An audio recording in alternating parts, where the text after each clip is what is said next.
यशाया अध्याय 14 और उसकी 12 आयत में लिखा है, हे भोर के चमकने वाले तारे, तू कैसे आकाश से गिर पड़ा।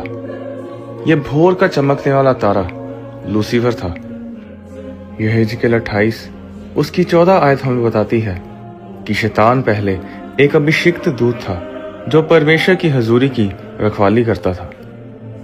यहेजकेल 28 उसकी 13 में लिखा है कि जब लूसीफर को बनाया गया तब परमेश्वर ने डफ और बांसुली उसी के अंदर बनाई, और वो लूसीफर स्वर्ग में वर्शिप लीडर था और वो परमेश्वर के पर्वत पर रहता था और आग वाली चमकने वाली मणियों के बीच चलता फिरता था।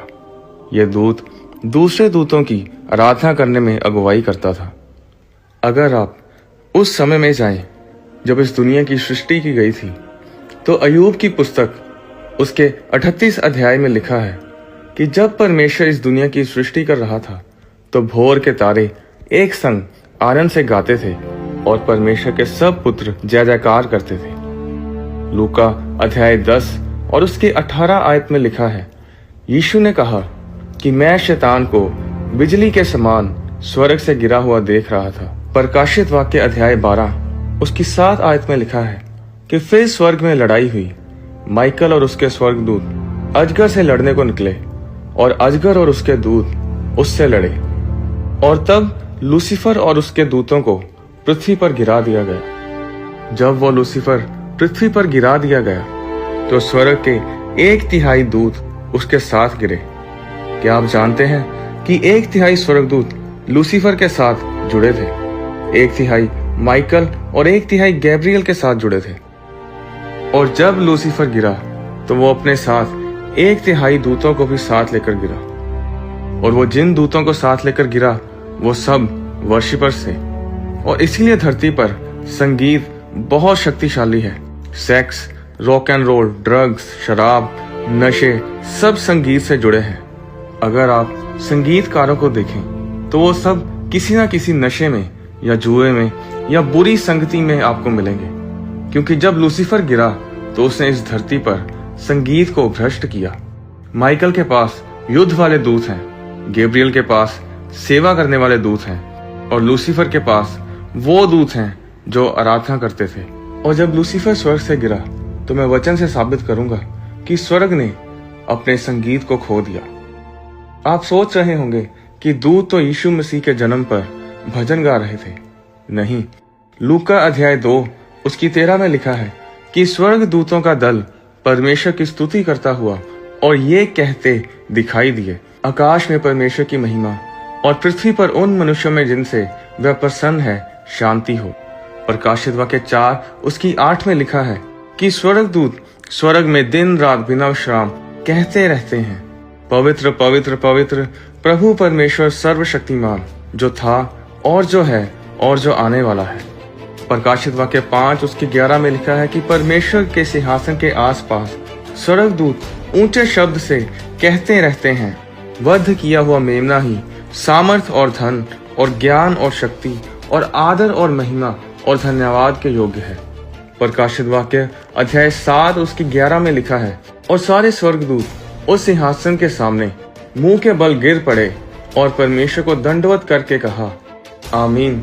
हमारे परमेश्वर की स्तुति और महिमा और धन्यवाद और आदर और सामर्थ्य और शक्ति युगानुयुग बनी रहे, आमीन।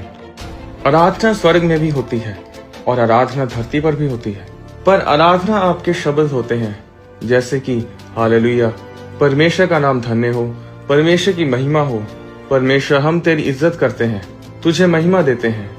पर जब लूसीफर 1/3 हिस्सा आराधकों का लेकर गिर गया, स्वर्ग ने अपना भजन खो दिया। दाऊद से पहले गीत तभी गाया गया जब इजरायलियों ने लाल समुद्र को पार किया, और जब मूसा ने अपने मरने से पहले इजरायलियों को आशीषित करने के लिए गीत गाया। पुराने समय में चर्च में संगीत ना के बराबर था। संगीत तभी शुरू हुआ जब दाऊद आया, और जब वो वीणा बजाता था तो वह ऐसी वीणा बजाता था कि राजा शाऊल दुष्ट आत्मा से आजाद हो जाता था। क्या आप जानते हैं कि व्यवस्था के अनुसार जब दाऊद ने बैतशबा के साथ पाप किया तो उसे पथराव करके मार डालना चाहिए था। जब उसने उरिया को मरवाया तब भी व्यवस्था के अनुसार दाऊद को पथराव से मार देना चाहिए था। अगर आप ध्यान दें तो दाऊद ने जब पश्चाताप किया तो उसने सिर्फ बोलकर पश्चाताप नहीं किया, उसने गीत गाकर पश्चाताप किया। जब आप गाते हैं आप परमेश्वर के ध्यान को आकर्षित करते हैं। परमेश्वर दाऊद से इतना प्रेम इसलिए करते थे क्योंकि दाऊद ने उस चीज को बहाल किया जो स्वर्ग गवा चुका था। उसने भजन मंडली को बनाया, गीतों को लिखा, साज बजाने वालों को नियुक्त किया, संगीत को बनाया, और यही वो सब कुछ था जो परमेश्वर के पास नहीं था। आप हैरान होंगे ये सुनकर कि जब परमेश्वर ने संगीत सुनना होता है तो वो धरती की ओर देखता है, तो जब परमेश्वर भजन सुनना चाहता है तो वो दूतों को नहीं देखता जो सिर्फ बोल रहे होते हैं पवित्र पवित्र पवित्र। वो धरती की ओर देखता है जो लोग गा रहे होते हैं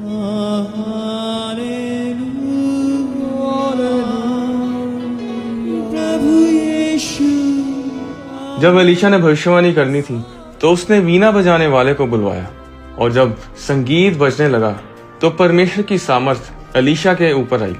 शैतान चर्च के संगीत से नफरत करता है और इसीलिए सबसे ज्यादा संघर्ष चर्चिस को संगीत में करना पड़ता है। आपके गीत में सामर्थ है। किसी भी हालात के चलते अपने आप को परमेश्वर के लिए गाने से रोकने ना दें। परमेश्वर आपको आशीष दे।